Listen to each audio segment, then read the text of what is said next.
आशा की डोर। यह कहानी एक छोटे से गांव की है जहां एक लड़की अपनी परिस्थितियों को चुनौती देती है और अपने सपने को पूरा करने के लिए जी जान से संघर्ष करती है।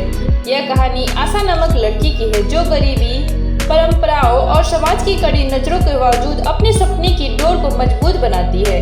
यह कहानी प्रेरणा से भरपूर है जो यह दिखाती है कि अगर दिल में उम्मीद हो तो कोई भी मुश्किल, कोई भी रुकावट हमें हमारे लक्ष्य तक पहुंचने से रोक नहीं सकती। आशा एक छोटे से गांव में रहती है।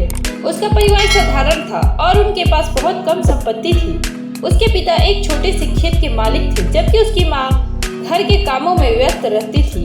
आशा का एक छोटा सा भाई था जिसका नाम मोहन था। आशा का सपना था कि वह एक दिन डॉक्टर बनेगी ताकि वह अपने गांव और परिवार की मदद कर सके। लेकिन गांव में लड़कियों को पढ़ाई के बारे में बहुत कम अवसर मिलते थे।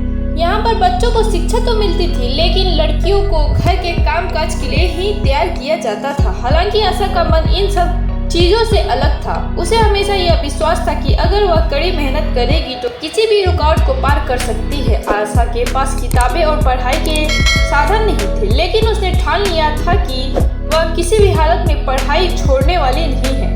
उसने पुराने अखबारों और किताबों से पढ़ाई शुरू की। वह अपने छोटे से कमरे में जो अक्सर अंधेरे और ठंडे होते थे देर रात तक पढ़ाई करती थी। गांव में अक्सर लोग यह कहते थे कि आशा को इतनी मेहनत करने की जरूरत नहीं है क्योंकि लड़कियों का क्या काम पढ़ाई में। लेकिन आशा को इन बातों से कोई फर्क नहीं पड़ा। वह जानती थी कि अगर उसे अपनी जिंदगी बदलनी है तो उसे इन बातों को नजरअंदाज करना होगा। एक दिन गांव में एक सरकारी स्कूल के शिक्षकों का दौरा हुआ। शिक्षकों ने सभी बच्चों से सवाल किए और आशा ने भी सभी सवालों का जवाब दिया। यह देखकर गांव के लोग चौंक गए। उन्होंने आशा की मां से कहा, आपकी बेटी तो बहुत होशियार है, उसे आगे पढ़ाने की कोशिश करो। आशा की मां को भी इस बात का एहसास हुआ कि उसकी बेटी का भविष्य बहुत उज्जवल हो सकता है। लेकिन गाँव में धन की कमी थी और घर में बहुत सारी जिम्मेदारियां थी। फिर भी उसकी मां ने आशा का हौसला बढ़ाया और उसे पढ़ाई जारी रखने के लिए प्रेरित किया। हालांकि आशा के परिवार में अब एक नया विश्वास जग चुका था लेकिन समाज की रुकावटें अभी भी कम नहीं थी। गांव में एक दिन पंचायत बुलाई गई जिसमें बड़े बुजुर्ग और स्थानीय नेताओं ने यह फैसला किया कि अब गाँव की लड़कियों को शादी के बाद ही पढ़ाई की इजाजत दी जाएगी।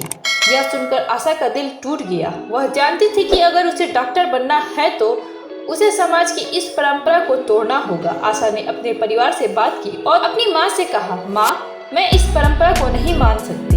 अगर मुझे कुछ करना है तो मुझे इस रास्ते से लड़ना होगा। उसकी माँ ने उसे आशीर्वाद दिया और कहा, तुम्हारे पास साहस है बेटा, यही सबसे बड़ी बात है। आशा ने अपनी पढ़ाई जारी रखने का संकल्प लिया। उसने कड़ी मेहनत से अपनी पढ़ाई पूरी की और एक दिन गाँव के पास एक बड़े शहर में प्रवेश परीक्षा दी। इस परीक्षा में आशा ने टॉप किया। यह उसकी सफलता का पहला कदम था। गांव के लोग उसकी सफलता को देखकर हैरान थे। वे समझने लगे थे कि अगर कोई लड़की सच्ची मेहनत और दृढ़ निश्चय से काम करे तो वह भी किसी भी मंजिल तक पहुंच सकती है। आशा को एक प्रतिष्ठित कॉलेज में प्रवेश मिल गया। यह उसके लिए एक बड़ा मौका था लेकिन उसके रास्ते में और भी कठिनाइयां आई। शहर में उसे अकेले रहकर पढ़ाई करनी थी। वहाँ के माहौल में वह अकेली और डरी हुई महसूस करती थी लेकिन उसकी आंखों में वही आशा की डोर थी जो उसे हमेशा आगे बढ़ने के लिए प्रेरणा देती थी। आशा ने अपनी कड़ी मेहनत और दृढ़ता से कॉलेज में भी सफलता प्राप्त की। वह मेडिकल कॉलेज में टॉप स्टूडेंट बनी। धीरे धीरे वह डॉक्टर के रूप में पहचान बनाने लगी। उसने कई बार समाज को यह साबित किया कि लड़की की क्षमता को कभी कम नहीं आंका जा सकता। वह वापस अपने गाँव लौटी और वहाँ के बच्चों को शिक्षा देने की शुरुआत की। उसने न केवल लड़कियों बल्कि लड़कों को भी यह समझाया कि शिक्षा ही इंसान की असली ताकत है। उसकी कहानी आज भी गांव में एक प्रेरणा बन गई है। आशा अब एक बड़ी डॉक्टर बन चुकी थी लेकिन वह कभी नहीं भूली कि उसने अपनी यात्रा की शुरुआत कहां से की थी। उसके जीवन की यात्रा यह सिद्ध करती है कि अगर किसी के दिल में आशा की डोर हो तो वह किसी भी कठिनाई को पार कर सकता है।